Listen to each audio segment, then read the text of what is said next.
Well, you guys are in for a treat. I guess they're delaying things because we got some superstars on the main stage. But we'll just open up and have Q&A. This is supposed to be on guns, but you can ask whatever you want. We got lucky. We got Congressman Ron Estes on the end, and then we'll self-introduce, but we got a couple NRA superstars, and then we got Congressman Mo Brooks from Alabama, a good friend of mine. I'm just here to see his hairstyle. Yeah, he just wants to make fun of me. And then Congressman Brian Babin from the great state of Texas.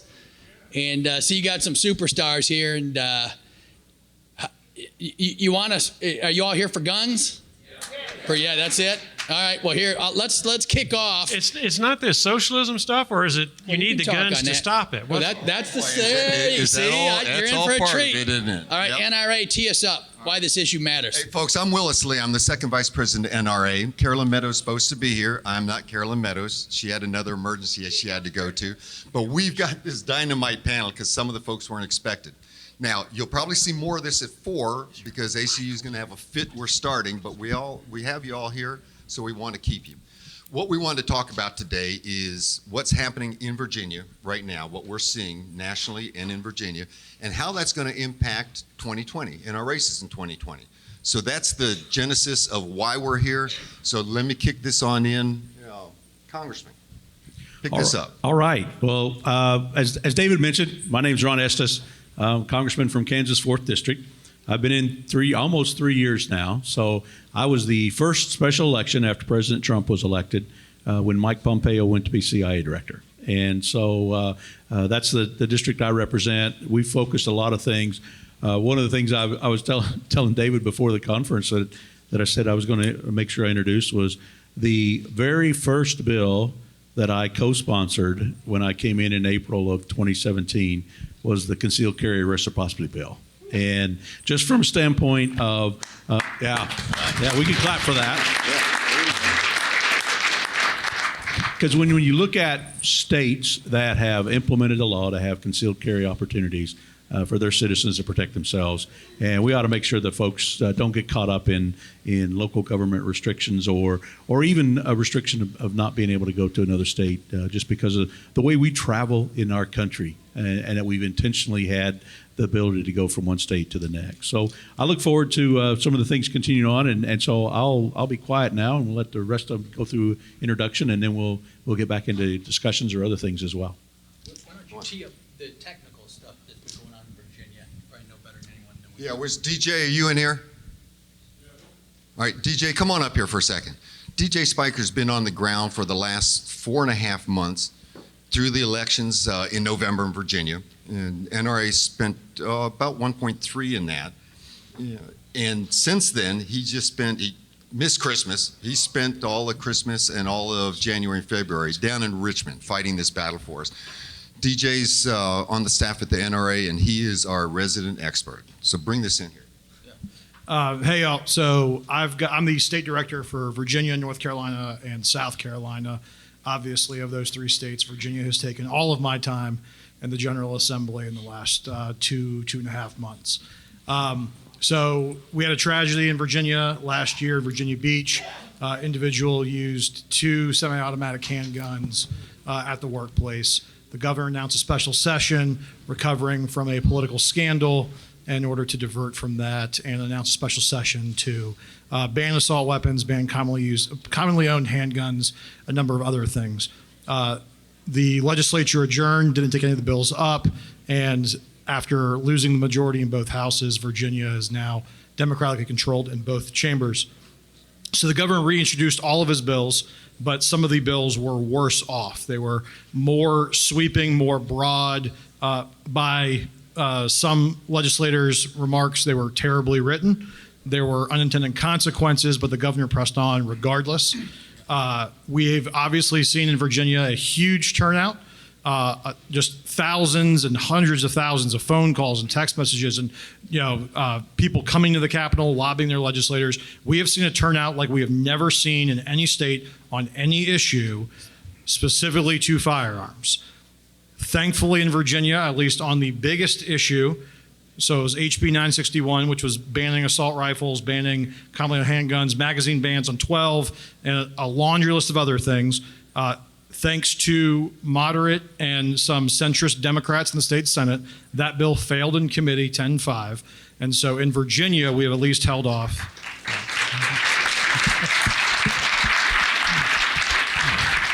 At least in Virginia, we have held off on assault weapons. Now, that said, some things like some version of background checks, red flag bills, a lot of bad legislation is going to get through in Virginia. But what we're highlighting is Virginia is going to be the model for other states, for us, for everybody up here, and for y'all. And you can point to your states and say, this is what they want to do. They want to make my state, Virginia, overnight.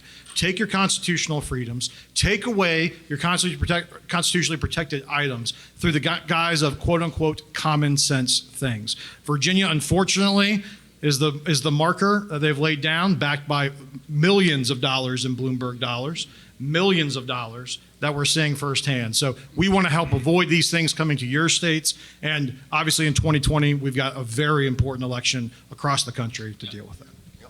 Yeah, I'll just go a little bit more on the Virginia. So the upshot is I think we got 132 cities and counties in the Commonwealth. I think 92 of the counties are working toward becoming sanctuary counties, right? So all the rural counties are in open rebellion, and they're kind of taking a trick from the left on sanctuary cities on immigration. And now there's a move for Vexit. You might see President Falwell, the governor of West Virginia. There's a move. There's some actual case law about counties, and this is really all about self-determination, right? Which is one of the how Americans express ourselves, right? Tell them what Vexit is for the folks who are out of state here. This is great. How many Virginians in here? How many non-Virginians? Holy mo, good. Any socialists?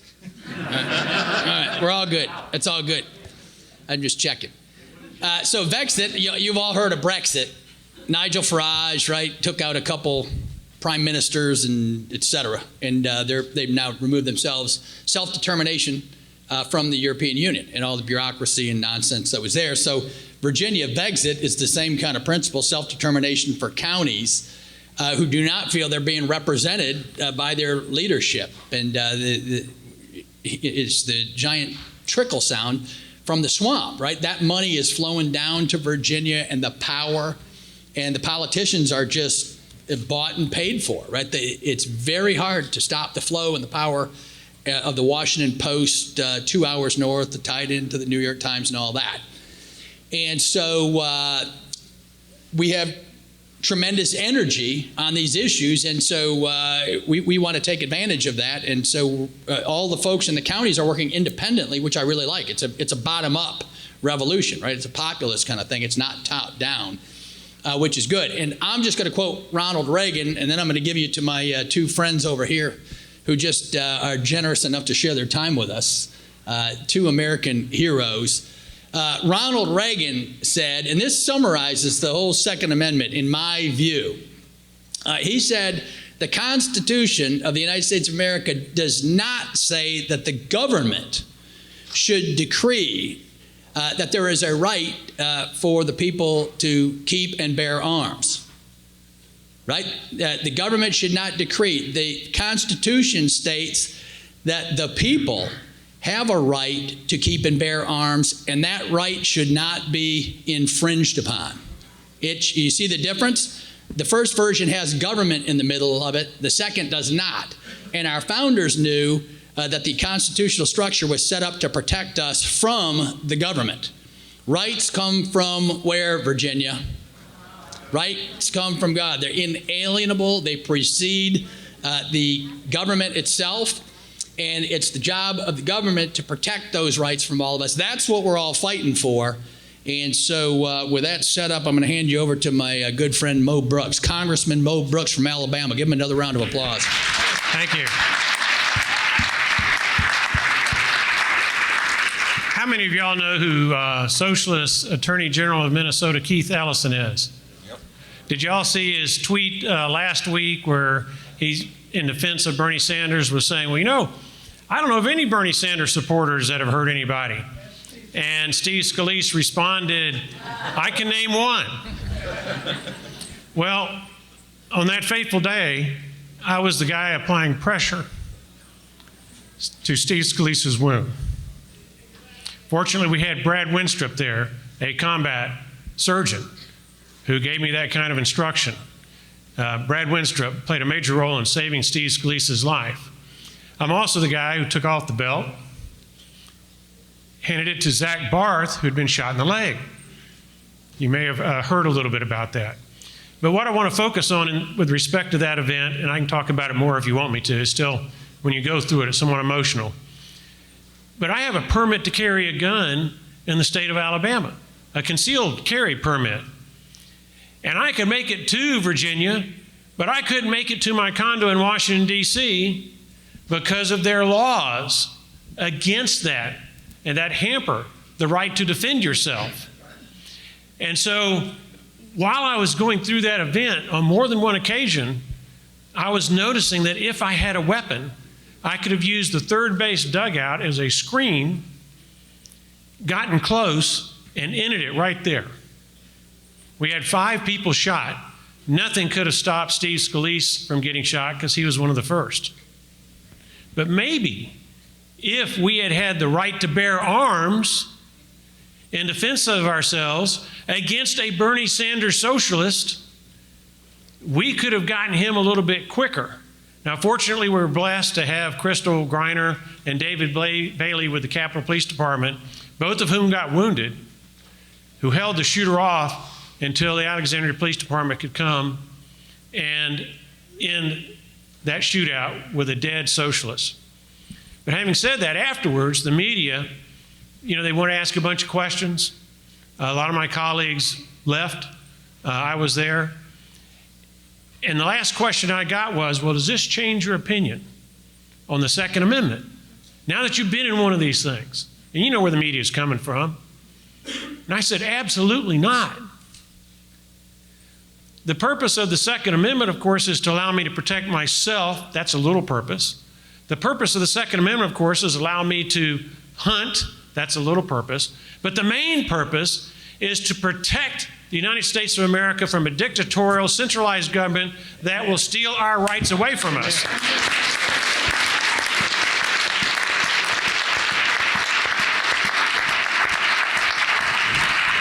And that is bigger than a shootout in Alexandria.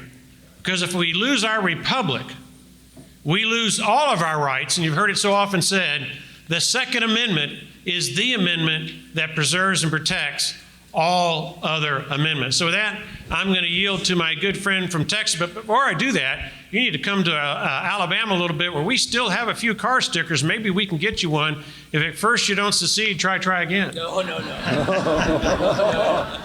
And That hurts. Before my good friend Brian Babin, I forgot to put in my plug for all these young people. What's the best university in Virginia? Liberty University. Right? Well, now I know some of you go to other. Okay, so you're other than the ones you go to. But all you young people, take a look at Liberty University. We believe everything that you're hearing about up here. A shameless plug. Now our, shameless plug. My good friend Brian Babin from Texas. Give him a warm welcome. Thank you.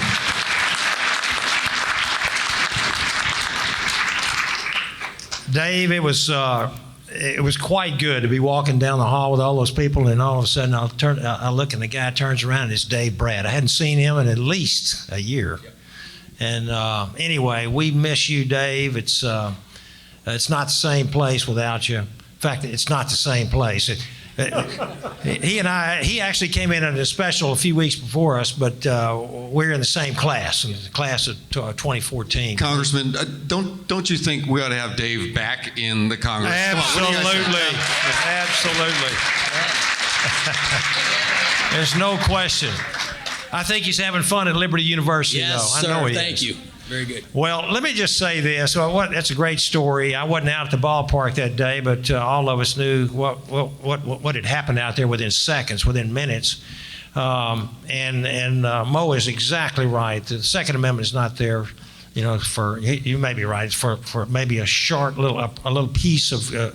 The Second Amendment is for hunting, maybe for self-defense, but a well-regulated militia means a lot of people who have firearms and can protect us from a tyrannical, despotic government, and that's what it's there for. And if you look back at your history books and the way that we were able to win our independence from the really the number one superpower in the world at that time, Great Britain. And the one way we did it, of course, several reasons. The French certainly helped us allying with them. But one of the main reasons was because of the long century and a half old tradition that brought over from Great Britain that we were armed. If you look at the history books, Dave, it's unbelievable how many households in colonial America had weapons in them. If you look at some of the old, I'm reading a book on this right now. It's kind of ironic that we're talking about this. The ability not only to have the weapon, but the ability to shoot. Nobody could shoot any better than those early colonial Americans. And you can read some of the histories, the letters, the statements and comments by British soldiers and British officers, and they were absolutely stunned with how far away they could be shot by an American with a rifle. And they were taking British officers out from 350 yards. That's a long way. And so that was one reason. The Constitution is great. I love our Constitution. It's the foundation of our country. But you know what, folks? We wouldn't be enjoying our independence without America's Army under President Washington, General Washington at the time. We have to have guys and ladies that know how to shoot, and that's what our Second Amendment is all about, and protecting us. I come from the great state of Texas, born and raised there. My district is 9 counties over on the east side, from Houston to Louisiana, and we have a great hunting tradition over there. I'm a veteran. We have I represent about 55,000 veterans in my district alone. And everybody's a veteran in here. Raise your hand. Oh, we got a lot of them. Thank you. Thank you. Thank you so very much. And going on forward into history, one reason we were so good in the Spanish-American War, in World War I and World War II, was because most Americans were raised in rural areas. They started shooting at a very, very young age, and they knew how to handle a weapon. And when I was growing up in East Texas, we used to have what we call junior leathernecks. We started shooting at the age of 6 or 7 years old with a .22 rifle. And you just don't see that very much anymore. Thank God for shooting associations and organizations like the NRA that still teaches people how to use a weapon. And that's one reason that we're going to stay free, folks. We're going to stay free because we have an armed citizenry, and we ain't going to let nobody come get our guns, are we? Okay? So thank you very, very much. Congressman, let's fast forward now to 2020, because what happened in Virginia in November is a lot of seats were left unchallenged. So the Democrats could team up and fight where they wanted to fight, and they won enough seats to take control of the state. Going forward, and all of us understand this, because not only are we conservatives and we're interested in the Second Amendment and the First Amendment and our rights, but in this room, we're activists or political operators.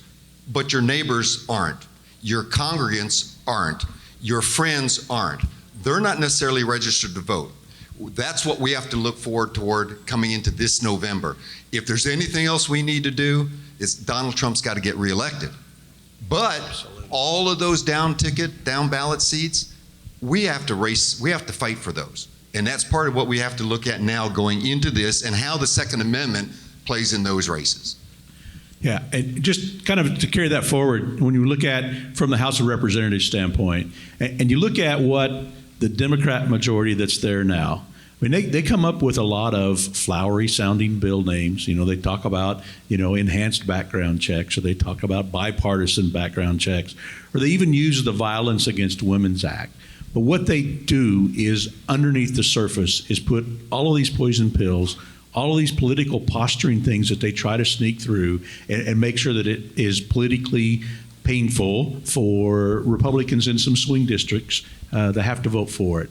And instead of looking at how do we be effective, how do we make sure that we still provide our freedoms, still provide that protection that we have, but also address some of the real legitimate causes, some of the real legitimate issues out there. I mean, we've done some legislation over the years in terms of helping with mental health, going back to 2016 and in the 115th session the last 2 years as well.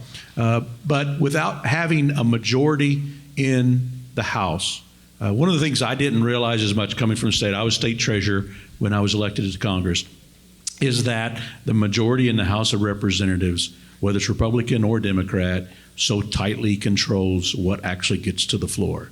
And what gets to the floor may not be what comes out of committee, because there's a Rules Committee that determines whether there's any debate at all on the floor on a bill. And if there is debate, who gets to manage that floor time? Who gets to manage the amendments? And if there are amendments, how many? And which amendments get to come to the floor? And so that's so tightly controlled by the majority. So it's so important that we move forward in terms of making sure that we have right-minded legislators certainly at the House of Representatives, at the Senate, a state as well. And I will put in one plug about states, and this is something we're seeing from Kansas, far removed from Virginia. But what people are realizing is that if they don't get involved and they don't support candidates that think about how do we minimize our government intrusion and how do we make sure that we have the freedoms that the Constitution guarantees us, we need to make sure we continue that proof through November of 2020. We've got a mic in the middle, so if you want to ask some questions, I think you guys open for some Q&A? Sure. Q&A? Good. I'm a professor, so I have to first make one tangent. That's what professors are entitled to do. I'm always going off. So as a professor, I have to address the thesis statement up here, America versus socialism, and I'm going to link it to the Second Amendment. But in the United States, you young people and conservatives at CPAC were lucky because you understand this. There's a little paradox in American thought that in order to have freedom, you actually have to have the rule of law and private property rights, et cetera, enshrined in the Constitution, right? So that's a little bit of a paradox. You don't get freedom without the law. And now where does this apply? And who's been fighting for this? President Trump has been fighting for this. And Nancy Pelosi is using this coronavirus thing and going on the political attack over this, right? The coronavirus is coming out of China. Who's the first president in 30 years that's gone to fight against China? President Trump. Who's the first president in 30 years that's taking on globalization? Trump. Why does that matter? Because 85% of our pharmaceutical medicines are made in China.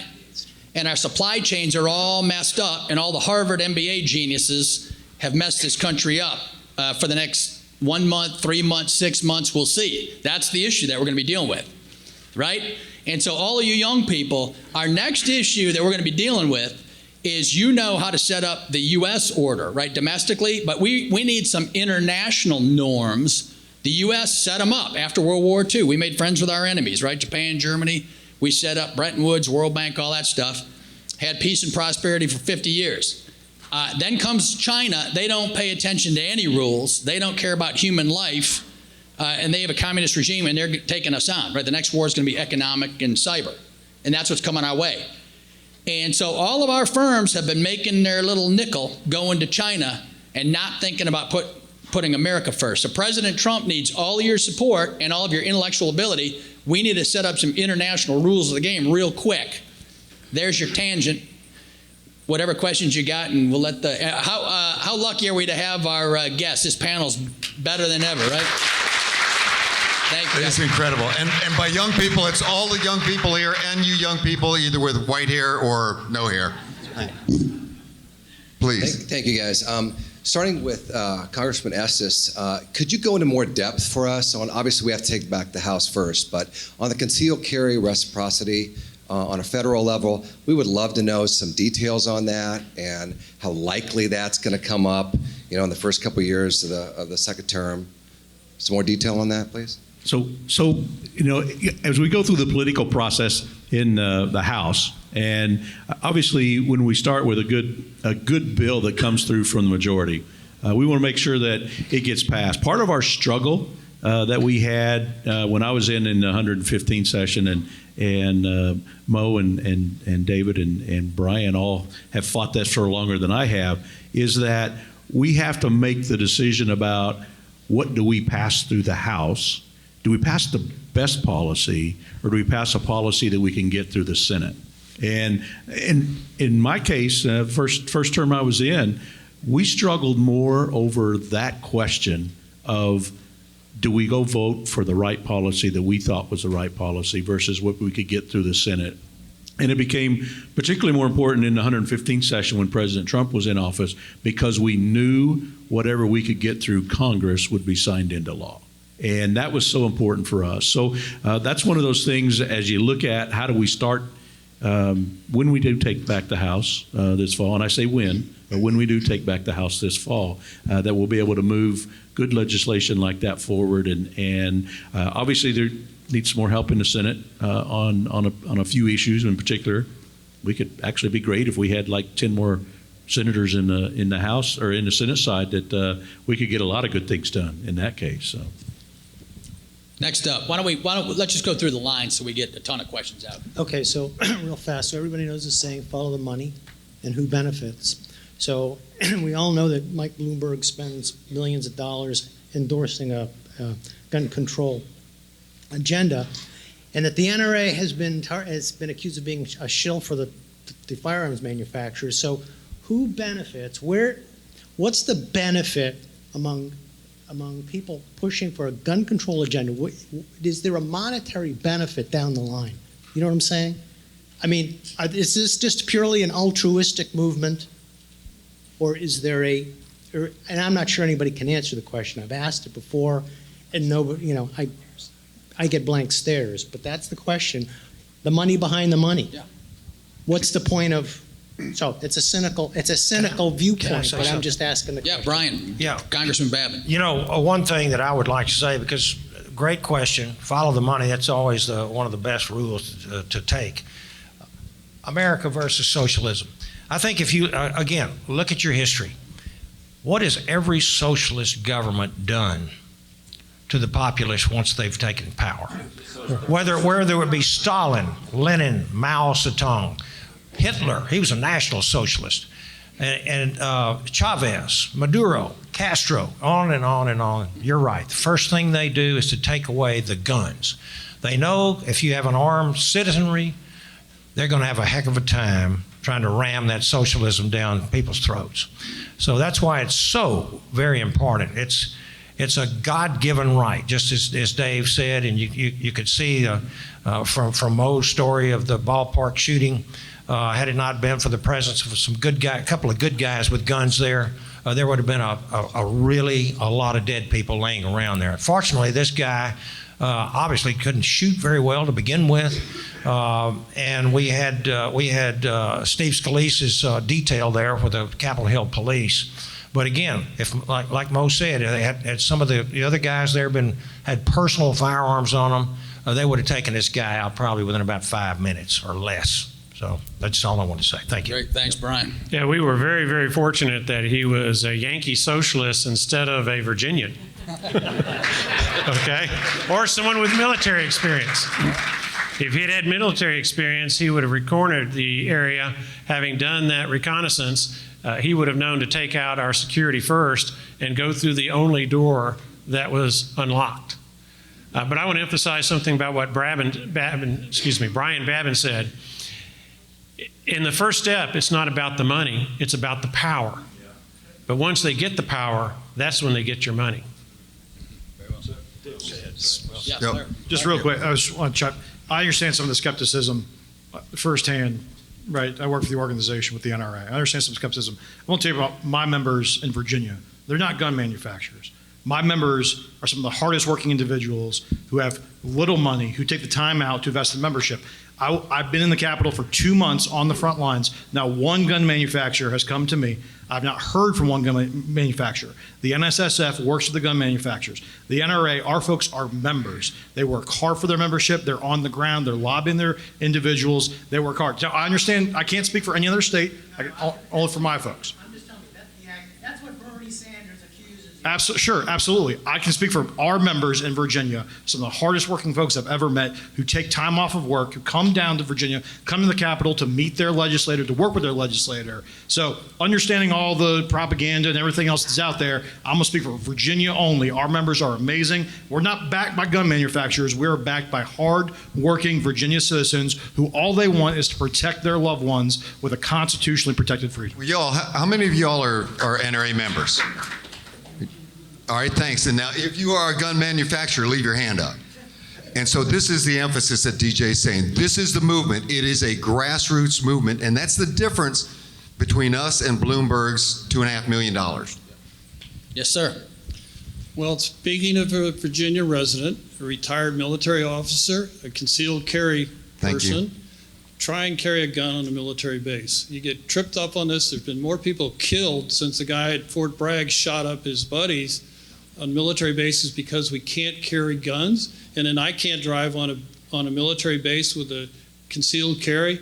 It just doesn't equate when you've got all these little laws. I take wounded warriors from Fort Belvoir out to the NRA to shoot as therapy, just because they need something to do when they're sequestered in the wounded warrior unit and have a good relationship with the NRA. But it just, can't we have some bleed over from what's going on with the Second Amendment thing to reverse this silly rule of not carrying our soldiers, sailors, airmen, and even Coast Guard can't carry weapons on a military base, and I can't carry one as an NRA member with a concealed carry permit? Doesn't make sense. If you don't mind, Willis. I'd like you in there, but start off, Congressman, please. I'm an Army and Air Force veteran, and I think we've had some insane shootings on our bases. Some of those recently is just a few months ago. But going back to Fort Hood, Texas, Major Nadal,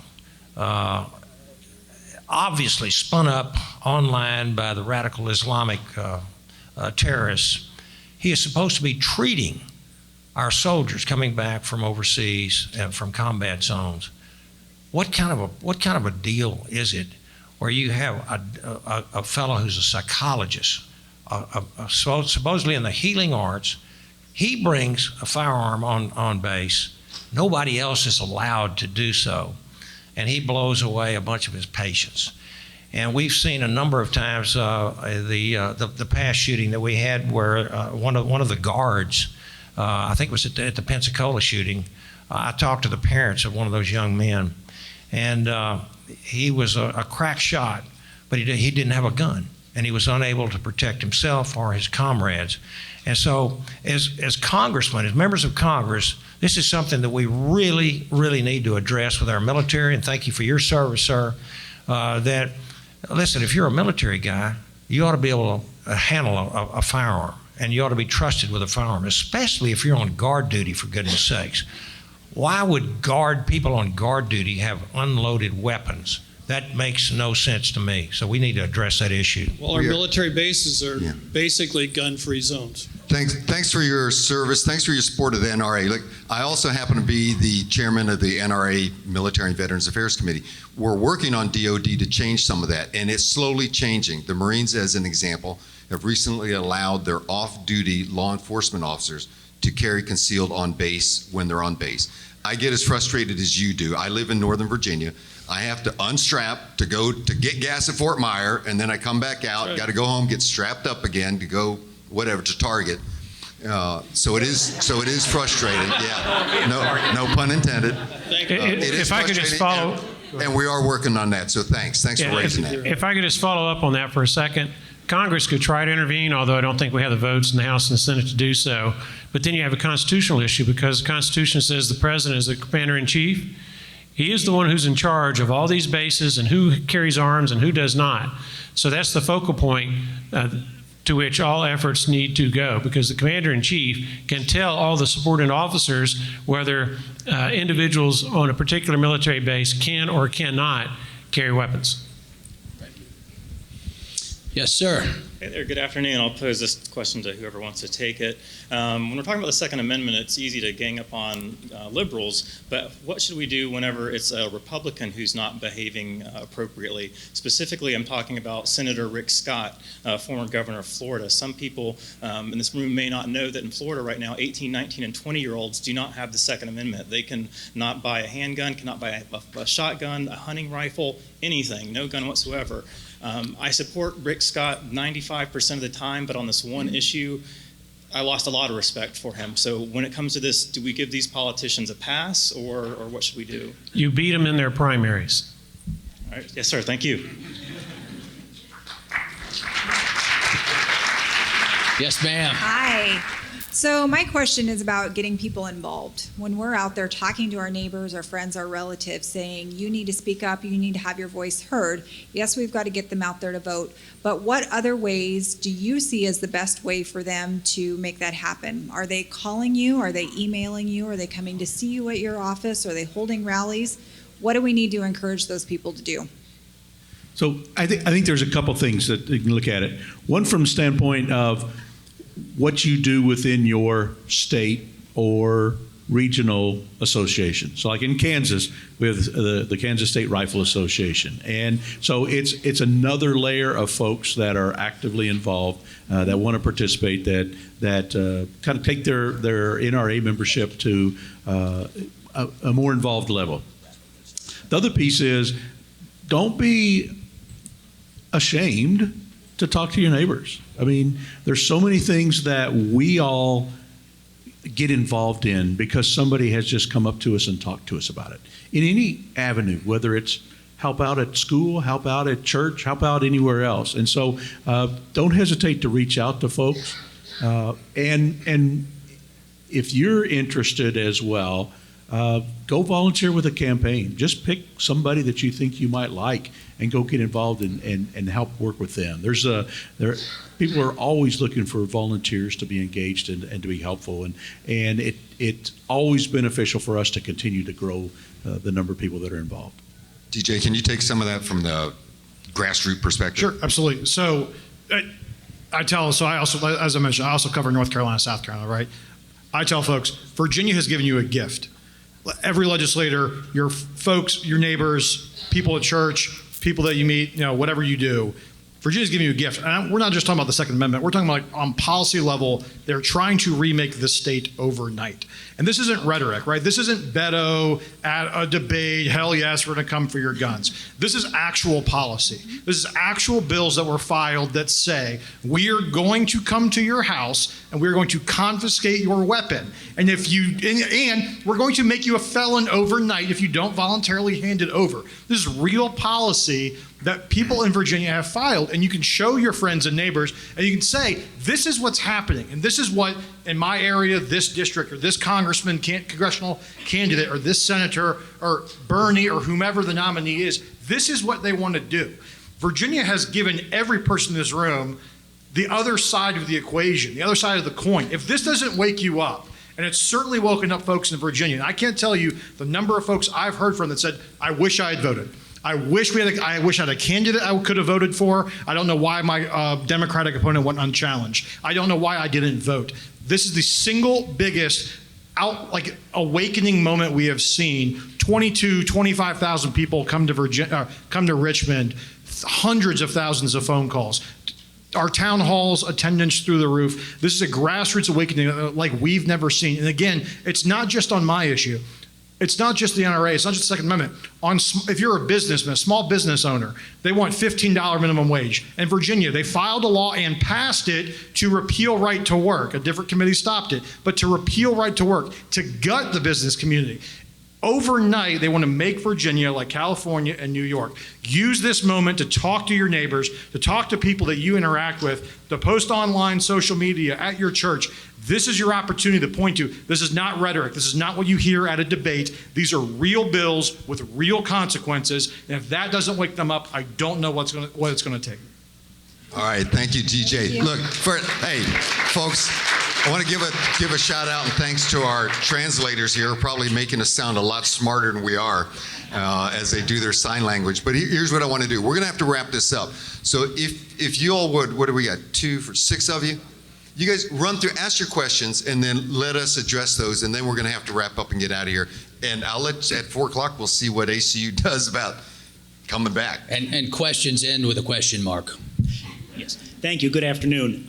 The Protection of Lawful Commerce in Arms Act is back in the news recently because the Democrat candidates are speaking their opposition to it in the debates. But it often doesn't go far enough now in protecting manufacturers and sellers of arms from new legal threats like deplatforming, credit card companies not wanting to take their charges, or social media companies selectively applying advertising rules to them. Is there anything that can be done or has been done legislatively to protect manufacturers and resellers from this selective enforcement, and what can we do that still respects the rights of private businesses in doing so? All right, thanks. Go right to the question. Yep, It please. actually came up originally to talk about the relationship that Colorado had with dealing with what Virginia's got going on, which is a question of can you do that? But the other thing is the due process part of the people having their weapons taken away because somebody argues that they are mentally or whatever other reason was my real question. About red flag laws. Okay, thank you. Good afternoon. I'm from Milwaukee, Wisconsin, and just recently we had a 7-person death at Molson Core Center. And of course, I believe this is a gun-free zone, and I hate gun-free zones. Actually, I think all the mass shootings are usually in gun-free zones, and I believe they should be illegal. What can I do as an advocate for the Second Amendment and anti-gun free zones to help push that into public knowledge and, start fighting against it? Thank you. Thank you. Hi, my name's Hannah, and I'm a student at Regent University, which is located in Virginia Beach.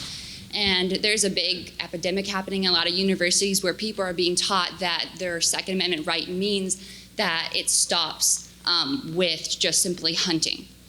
So what would be your number one argument or response to a student who genuinely believes that is what the Constitution speaks? So what would be your number one argument besides just you're wrong to respond to them? Very good, very good. Afternoon, my name's Chris, 5-year Navy veteran. With the increase of the monopoly of force for the state on the socialist side of things, they're trying to expand their monopoly of state power over the citizenry by taking our guns away. But in response, Virginia's sheriffs are now training local militias to institutionalize their citizens, basically be a militia at that point. What other institutional powers can we use as citizens to increase and ensure our rights as Second Amendment citizens? Thank you. Hi, I'm Alex. I was born and raised in the People's Republic of Portland. I just wanted to say I like the idea of Exit. It really energized me because I know in these very liberal socialist city-states, they're totally oppressing any of the rural Republican voters from keeping their guns, and they're constantly barraging them with legislation, anti-gun legislation. So. I just want to say, yeah, don't leave secession off the table. Yeah. Thank you.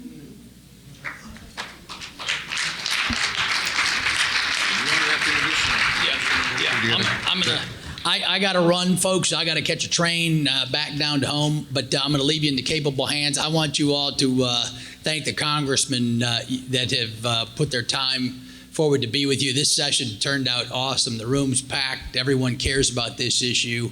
And so God bless you all for showing up. Keep up the fight. Let's save the country. And let's thank all these congressmen again.